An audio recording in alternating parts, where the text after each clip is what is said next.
Hi everybody, my name is Temitope Bolade Akinbode and this is Diche Enunwa.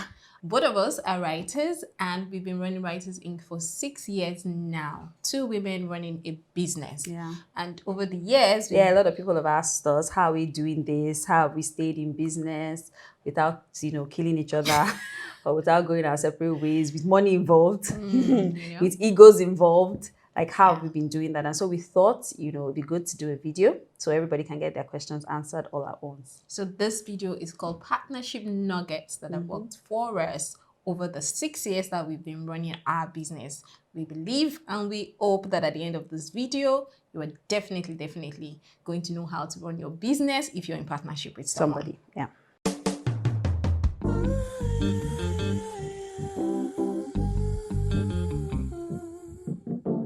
So the first thing that I would like to tell you is that partnership is 50-50. If you're in partnership with somebody, you're running a business with somebody, everybody has to understand their roles. You have to understand what you're bringing to the table. You cannot be dead weight. You have to pull your weight. If we said this is my role and this is your role, I have to feel like you're doing your role well and you have to feel like I'm doing my role well. If not, there will be resentment and people will get disgruntled and feel like that's where you start hearing, oh, she's using me. He's using me. So you have to feel like I'm bringing, my A game and you are bringing your A game as well. Yeah. So I remember that because we're going to be using our own personal experiences. I remember that when we started, I know I used to do a lot of the typing, at some point, but then as we grew, as the business grew, I didn't have to tell her, Diche, you need to stop typing. You need to stop just telling me what to type, okay? Like I can't just be the only one typing. We just both knew that it was time for everybody to, start typing. And what we mean by that is, I don't know if we need to discuss this for people who are not exactly in the writing business. For people who are in the writing business, I'm sure you get understand what we're talking about. So what we mean is usually because we have to write together, we would usually develop our outlines or what you call your plot scenes. And then when you have all the individual scenes, then we would split it. And then she write, we even know, I usually start. I'm the starter. And she's the finisher. So that's what we do. So I would usually start it and then I'll take maybe like from the first scene to maybe, depending on how many scenes we have, if you have 70 scenes. We'll just split it in half, basically. Yeah, we'll just split it in half. And then, I take the first part, she takes the second part. But initially when we started, we'll just develop the story together. We'll talk about it. When we have the outline, she writes. Yeah. That's how we used to do it. But then as we started getting so much jobs. Yeah, well, it wasn't even as if like, I would just go away and write. We would usually still be together. Yeah. And then I would type something and you look at it and be like, no, let's not say it like that. Okay, let him say it this way, let him say it this way. Because I remember when Love Happens, I told you I was not going to touch the VOs. Like I absolutely will not touch any of the VOs. Until now. Voiceovers. Until now, I always do the voiceovers. Yes. I think it was only one job. DJ dumped me. Like she left me. We're teaching 50-50 now. I think I left you. In that particular one. No worry, I don't hold it against you.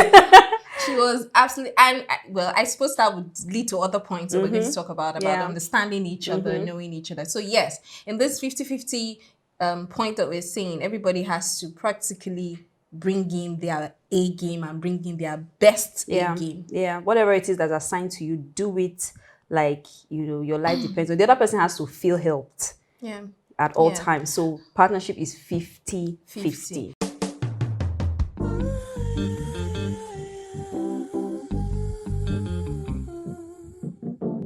So we understand each other's role. I know in the beginning it wasn't always like that. Yeah. We sort of, you do stuff, I do stuff. We didn't really know. But as we grew, we designated actual roles. Yeah. So it's a case of, okay, Diche, your client service. So when a new client comes, it's my number you would see on, maybe our website or whatever. You reach out to me. I'm the one who has first conversations, usually, except maybe somebody who knows Tokwe directly or something. But on the average, a new client will talk to me directly. So we'll talk about the story, we'll talk about whatever it is that you need. And then when they say, so how much do you charge? I'll say, Tokwe will give you a call. Because I've been banned from talking money. Yeah. She's been banned from talking money, and there's a reason for that. But before I go into that reasoning, I remember that when we first started, and it just seemed like naturally the client sort of gravitated towards you. So you also need to understand temperament. So it was funny because I'm the choleric and she's the phlegmatic, So she's more like, I don't want anybody to disturb me. I don't want anybody to harass my life. Just leave me alone. I'm like, bring it on, bring it on. But we found that clients gravitated more towards her, or because I'm nicer. Really? So clients gravitated towards her more. And then we also found out that when we have, so if for example we're working on something or a script, and then they have maybe an issue, and then I talk to them, they usually would want to still insist on it. Then I'll tell the teacher, be like, no, why didn't you tell them that this? I'm like, see, just call the client. Like, I don't want to. And so usually when I call them, I think that I have a way of making them still think that they're having their way when they are not. So I'm able to kind of, convince the clients to go the way that we want them to go. I don't know how that happens, but we found out that it happens. So we just stuck with that. So we understood that, okay, this is a strength for her. When it comes to money, Diche is horrible. Absolutely. Like, she can give, in fact, if it lets Diche, we'll be living on trees right now. Like, I don't even know. We'll be doing work free. I'll just be happy. I love your story. Don't pay. Don't worry. I'll do it. No. In fact, at some point, like, we'll be talking money with clients and Diche will be in the room. I want to tell everybody my secret. I can even sense that. I'll be like, Diche, please. It's like you'll be excusing us when we're talking money. Because I'm wondering, Tope, give it a rest now. Just agree what the person is. Tope is saying no, add this, and the person is saying this is what I have, and Tope is saying no. And I'm like, the person said that's what they have. Let's go. How do you believe that's what the person have? They actually do give her what she wants. And then when we're leaving, she's like, I didn't tell you that they have that money. Just want to give it to her. So we just, we realize what our roles are, and then we just, stick to that. Stick to your roles and do it well.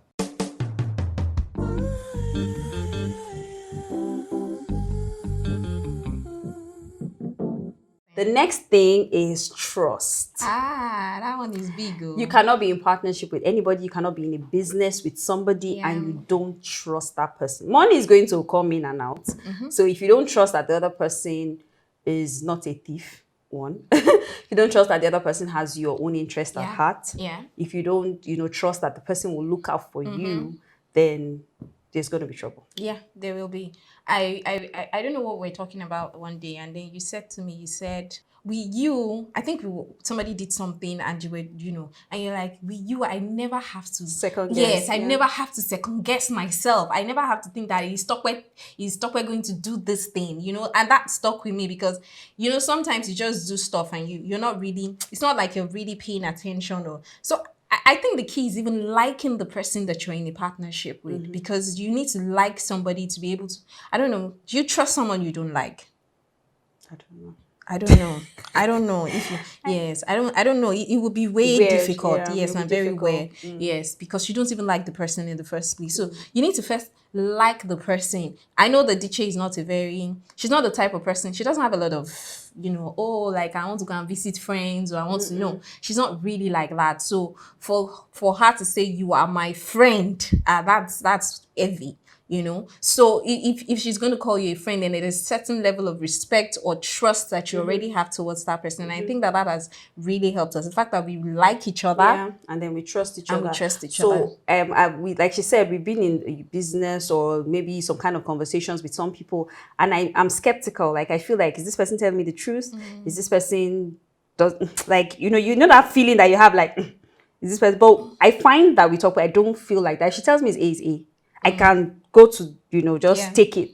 That might be dangerous at the beginning, but after a while, the other person, the person will gain your trust. The person would have done a lot of things to show you that, see, she said is A, leave it. So if you don't feel that way about the person that you're in business with or you're about to go in a partnership with, I'm not sure it's a good idea. No, it's not.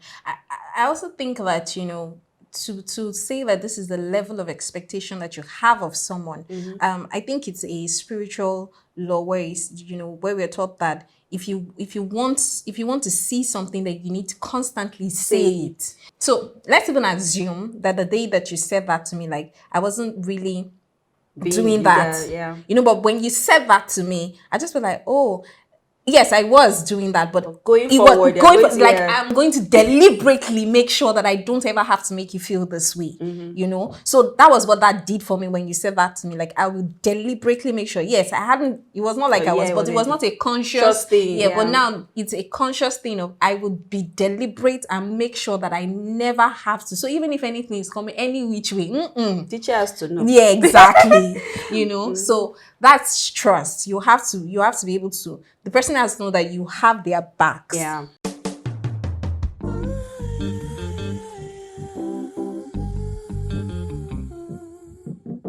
The third thing is mutual respect. You have to respect each other. Yeah.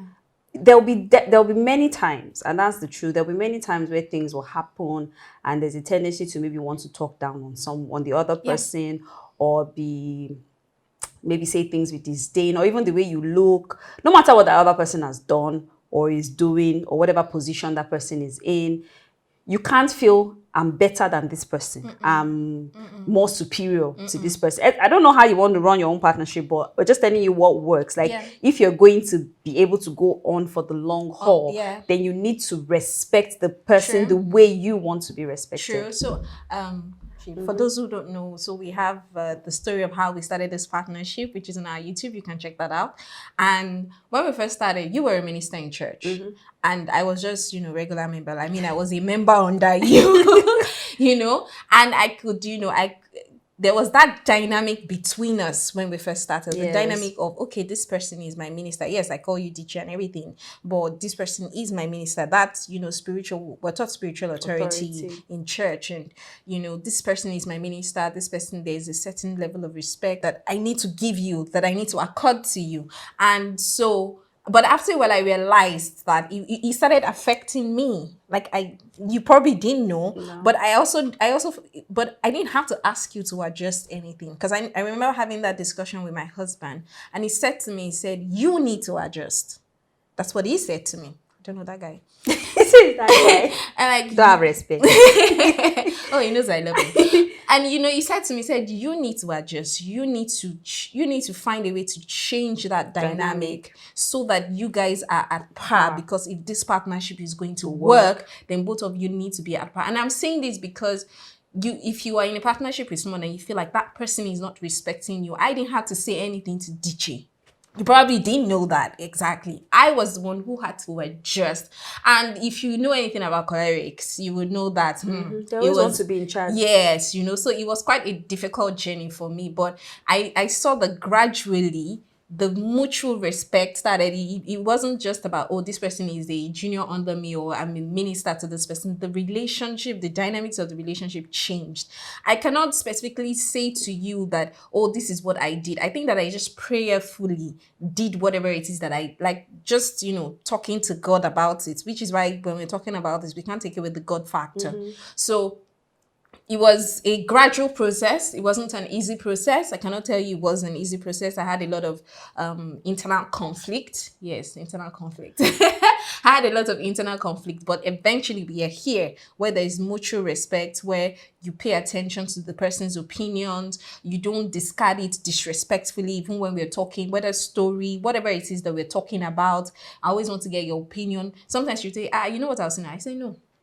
Let's just still be sure that this is it, or maybe sometimes I'll do something and you're like, why didn't you tell me? Or why did you do it like that? You need to also be quick to say sorry. You need to be quick to apologize. That's part of very respect. Important, yes. So that growth has occurred between us. Well, like she said, I was very oblivious about this whole internal conflict thing. I had no clue that she was having those issues of, oh, this is my minister, how do I adjust so that we're both partners now, so that it doesn't feel like I'm being disrespectful or I'm now, my own is now too much. So I'm glad, that she finally figured that out. It was not a thing for me. Didn't notice. I didn't even notice when things changed. That's the truth. But thankfully, we're where we are now. So it's important that, you respect. And even when things, to show you that I already respected her. I think she just needed to know that. Because when things changed, I still didn't notice. I didn't get to the point where I feel like, this girl is growing wings. She's talking to me anyhow. No. It was obvious that I was respecting her from the beginning. I think she just had to get to the place where she knows that. True. Now that you say that, true.